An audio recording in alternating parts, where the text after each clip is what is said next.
Welcome to the online sentencing guidelines for use in the Crown Court. In this short video, we'll show you where to find offence-specific and overarching guidelines, how to work with more than one guideline at a time, and how to make temporary printed or PDF copies. From this search page, there are a number of ways you can look for offence-specific guidelines. You can search by offence type. If you know the name of the offence, you can type it into the search box. You can use keywords or the name of the act or section. You can also scroll through the A to Z list. Any guidelines listed in purple have not yet come into effect. When you open a guideline, you'll see at the top of the page the name of the offence, the act and relevant section, and the date from which the guideline is effective. You'll also see whether the offence is triable either way or on indictment only, the statutory maximum and, where applicable, minimum sentence, and the offence range.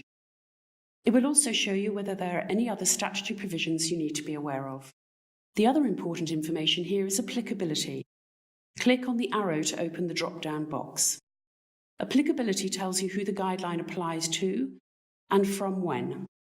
And if the guideline applies only to offenders who are 18 and over, you'll find a link here to the overarching principles for sentencing children and young people.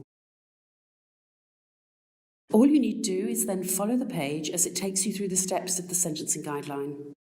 Harm and culpability are set out at step 1 for determining the offence category. At step 2, you'll find the starting point and category range table, followed by the aggravating and mitigating factors. Depending on the sentences in the range, you'll also find some additional guidance. The range in this guideline includes both community orders and custodial sentences. So we've provided information to help the court decide what requirements to include in a community order and what the court should think about when considering a custodial sentence. The rest of the page takes you through the remaining steps of the guideline. It gives you quick access to any relevant overarching guidelines at the steps when you'll need them, whether you're considering a reduction for a guilty plea or sentencing for more than one offence. For ancillary orders, we've provided a link to the Crown Court Compendium. You'll find the orders in Part 2, Section 7. Before leaving the guideline, scroll back to the top of the page where you'll find the print icon. We've added the option to print a guideline or save a PDF copy, in case you need to work somewhere where you can't get online. Please destroy these copies once you've used them. Only the online version of a guideline can be guaranteed to be up to date. If you want to include any of the hidden information in your copy, open the boxes before you print.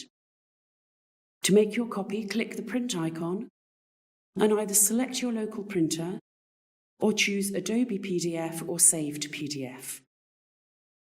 To find the overarching guidelines, you can return to the search page, or you'll find them in the left-hand menu, which you can get to from any page in the guideline. To read an overarching guideline, scroll down the page. The index on the right hand will tell you where you are, or you can use the index to jump directly to the sections you want to see. You can also print off or save a temporary copy of the overarching guidelines. To work with more than one guideline at a time, you might find it easier to open the guidelines in separate tabs. You can do this by right-clicking when you open any of the links. That way you can have as many guidelines open as you like. We've added a couple of other pages to the left-hand menu that we hope you'll find useful. A latest updates page with information from the Council on new guidelines and when they come into effect, and a useful information page where you'll find the bench books, the Crown Court Compendium, and a link to the sentencing guidelines used in the magistrates' courts, should you need to see them.